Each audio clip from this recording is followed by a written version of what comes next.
Welcome into half of Doe Campbell Stadium, yeah, good half. Where we just covered the Florida State Spring Showcase for 2024. Irish Ophel and Corey Clark from Warchant.com. This is your Warchant Wrap.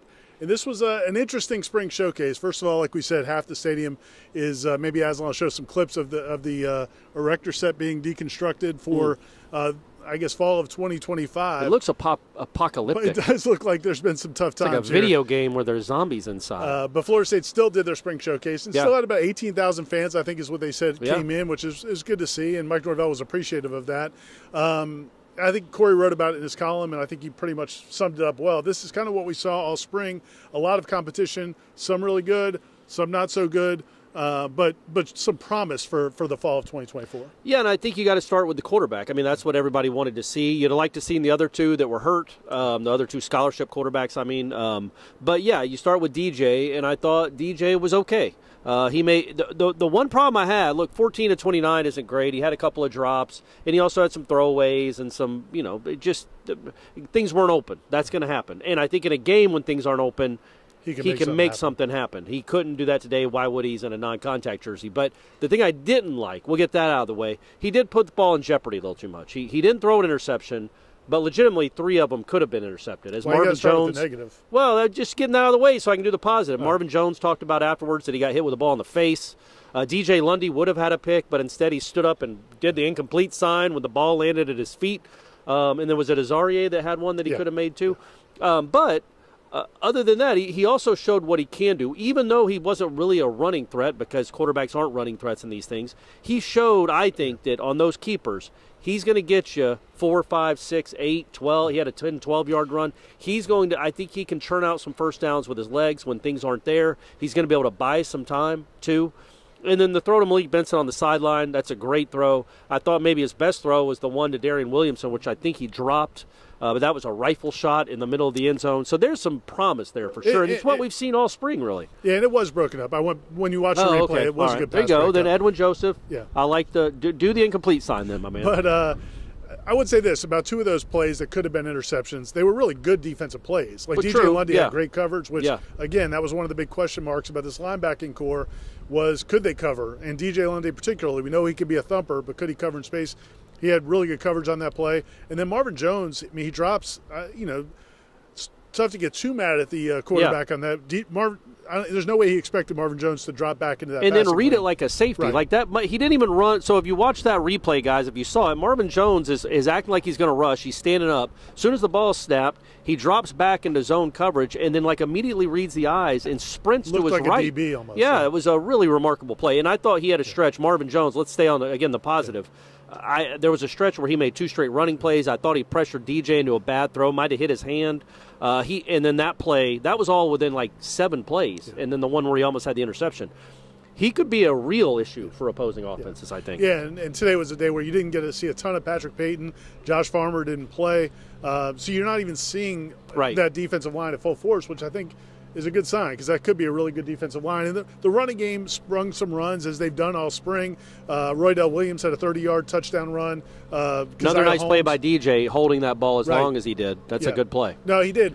And I'll come back to the running game, but that's a good point. He's got some savvy about him. Yeah. That on the play where there's defense, the defense was offsides. Yeah. He recognizes it, throws up a perfect ball to let the receiver go have a chance to make a play on that. And draws pass interference. Yeah, and exactly. That's not something that you necessarily learn. I mean, it's just something he's played a lot of college football, and you see that savviness. But back to the running game, Keziah Holmes had a 20-yard touchdown run.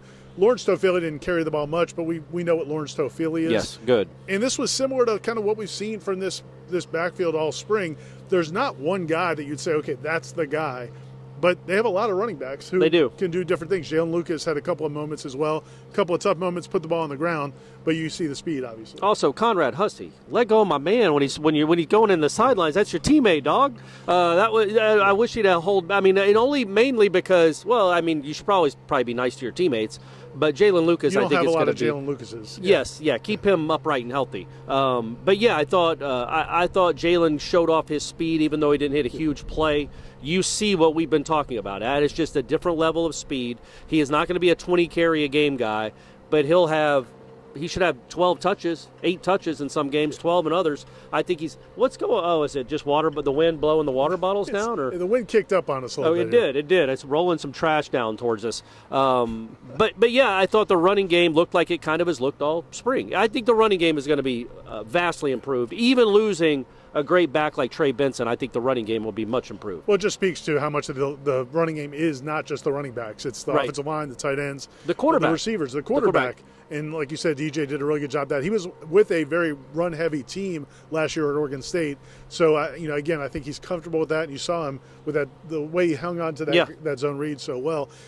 He also made a really nice read. I don't know if it was a design play, but he faked a bubble screen that he might have seen. Oh, that's about to get intercepted, and just tuck off running.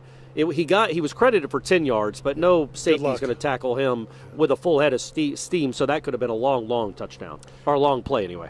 The other, I guess, issue for the offense is, you had a couple injuries, but the big one is Malik Benson. Malik Benson, you got a couple of signs of what he can be. We've seen him all spring really come on, and the Alabama transfer has been, probably their best receiver. He is expected to probably especially be their best receiver. The second half, right, of the spring. He's really come on, and he's, and showed some signs today, had a couple of really nice plays.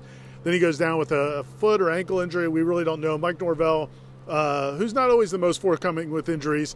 Not always. Not always. Sometimes.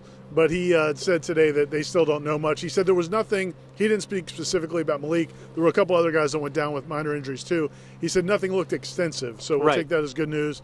They'll be further evaluated. But that's the one that I think so a lot of people on Twitter were basically saying, let's shut down the scrimmage right now. Right. Once Malik Benson, because look, he is a big deal, and that the catch he had, those 28 yards down the sideline against Cyprus, really good catch, great body coverage, control, get his feet down in bounds. And then I thought the play on that drive that he got hurt, where it's a little slant to him, where he gets inside Kevin Noles, and because Kevin Noles is wearing a non-contact jersey, the fact that he kind of shouldered him a little bit, they whistled it dead. Kevin Noles ain't making that play, and Benson might have housed it. I would have really liked to have seen what happened on that play if they hadn't whistled it dead. But yes, I think the good news is, even if it is something that's not great, if it's more than a sprain or if it's more than just a couple of weeks, well, you got 4 months. Right. So hopefully in 4 months he'll be ready for Dublin, because yes, I think he did establish himself, and I thought Norvell even said as much. Right. That he established himself as one of the best players on the – well, he did exactly say that. He didn't kind of say that. He absolutely did say it. That Benson had become one of the best players on the offense. So, the fact that he's still talking about him in the present tense as being one of the best players on the offense hopefully is a good sign. We're holding on to that. By the way, I keep going with the left and the right. You just hold it in the left the whole time? I'm just microphone for the people listening on the podcast. Corey stepped up. Times are good at Warchant, guys. Man, we got two mics, baby. Microphones now. I'm not wearing that stupid thing on my collar anymore. I got a real microphone. Defensively, again, I think I irritated Marvin Jones Jr. asking about the running game hitting some plays, but that's really, they've been doing that all spring. The defense will make play after play after play, but something will spit out and they'll give up a 30 or 40-yard run. And that is one thing I do want to see about this defense in the fall and preseason camp is last year's defense was really good about not giving up busted plays or big plays. Right. You got a lot of new faces on this defense, and you just want to make sure that that's not a thing. I mean, you want to give credit to the offense for hitting them, but you also want to make sure you're not giving those up on defense. Yeah, and it's that weird catch-22 of, I don't even know if that's the right phrase for this, but if you're not stopping the run all that well, at least it's your own team that's doing it to you. Maybe you can stop Georgia Tech and Clemson and North Carolina and all those teams. You hope that Florida State is going to be running at a level that you don't see from any other teams. I thought Roydell Williams looked really good. He did. And I think the front line of the defensive line is good. Especially when you get Josh Farmer back. Yes, I think it could be special, perhaps even. I just wonder, maybe there might be another body that's added in the next week to 10 days. Right. I feel like there might be a need for that at either the edge or the interior. I do think there might be a need for that. And I thought that was, again, not confirmed, but that worry of mine that they're maybe not they don't have as much depth up front as you'd like wasn't assuaged by what happened here in our great showcase. Good word. Thanks, buddy. The other thing I liked about the running game was a lot of those yards were, physical runs. They broke some tackles. Yeah. Keziah ran over Shaheem, right? He did, which we love you, Shaheem. We know that's never going to happen again. Right. But that was a nice play by Keziah. One other thing I thought was really cool talking to the players about was they did have several players from the 1999 team back this weekend. They also had several other alumni who were here as well. And it was cool to hear some of the players talk about what it means to them, and the kind of the reminder of how important it is. I think it was Azaria and Marvin said that it's a reminder of that you're not just playing for yourself. That was Marvin, I think. You're not just playing for yourself. You're playing for all those guys that built Florida State football. And again, like, these weekends are big. And Mike Norvell has done a really good job of bringing those guys back and involving them in the program, and I think it means something to these current players. It's really smart of Norvell to do it. It's really smart to make those former players feel like a part of the current program, because those were the glory days. Those were the dynasty days. And you do want this program to get back to where that program was. And maybe it is. I mean, it just went 13-0. Again, we don't say 13-1 on Warchant. So it did just go 13-0. So you want to establish that this program is one of the best in the country. It's a really cool through line kind of connection to the past. To have these, look, man, none of the players here have ever heard of Travis Minor. They probably don't know who Tommy Polly is. But when you hear, okay, they played in the league for 6-7 years, they won a national championship, they almost won another one. I just think that's a great connection to make with these players. Last thing, and I don't want to finish on a negative. I'm going to while you're talking, Corey, I'm going to try to think of a positive to wind us up on. Okay. But we do need to talk about the receivers dropping passes, because it has been a problem for parts of the whole spring. Yeah. It happened again today. I don't know, man. We talked about Malik Benson being really good, but that receiving core, Mike Norvell said it afterwards. He's like, they've got to become more consistent. How do you do that? I just keep the jugs going, keep throwing it at him, man. Keep throwing it at him till you can't drop it. Practice doing it right till you can't do it wrong. Heard that once or twice. A great man once said that. But look, man, you look at it. I thought Williamson, let's say it wasn't a drop. Go make that catch. You're one-on-one with the DB, and you're inside him. It was broken up, but you let it get broken up. I was going to say, he could have used his body better. Yeah. So, in the Portier drop was I'm glad that he came back and made a nice catch down the sideline on a kind of a comeback route. And he made it, and it was like a 25, 30-yard gain. That would have been about a 40. But I think there's a chance, because the way the play was designed, it was Portier and another receiver, 2-on-1 on that side of the field with nobody else there. That literally could have been a 70-yard touchdown. Just catch the ball. Again, though, it was a spring showcase. Yeah. It wasn't even a fall showcase. It wasn't even. We don't call them games anymore, do we? In the fall, they're all showcases. No, they're all showcases. They got a 12 showcase schedule this year. But I think that you look at this receiver core. You hope Benson's okay. We all know about Destin Hill, but all of a sudden we don't know who's going to be in the portal come tomorrow or Monday. I can't imagine all the guys that were on the field today will still be on this roster in June. So then all of a sudden a position that had 15 guys. Yeah, all right. What's going on? You know, that might be another thing. If there's a guy out there, you might think about, because we just didn't see the receiving core as a whole maybe put on. And I'm not just talking about today. I'm talking about the whole spring. We didn't see enough out of it to think, okay, that they're fine. Right? I just think they could be. We got 4 months for them to get better. Have speed, and Mike Norvell said that. I like the skill, but there needs to be more consistency. Yeah. I think that was the story of the spring for them. My last positive note: special teams. Got to see Ryan Fitzgerald kick a couple field goals. I would have liked to have seen him. They should have done like a slam dunk competition. Just have him kick like 55-yarders. No, that would have been awesome. I also would have liked, because he's got a much. Yes, he does. We talked about it on Wake Up Warchant. He's got a much stronger leg, but he didn't really get to show that. Mastromanno boomed a couple punts. Yeah, he had a 57-yarder out of the end zone. Yeah, and I think Malik Benson's going to be a weapon at punt return. I think Jalen Lucas at kickoff returns. This special teams, it was good last year, but I think it could be really special again. Yeah, I agree. And then also, I think instead of this, you want to see Fitzgerald. It would be cool to have him start at like the 40 and just keep kicking. Back.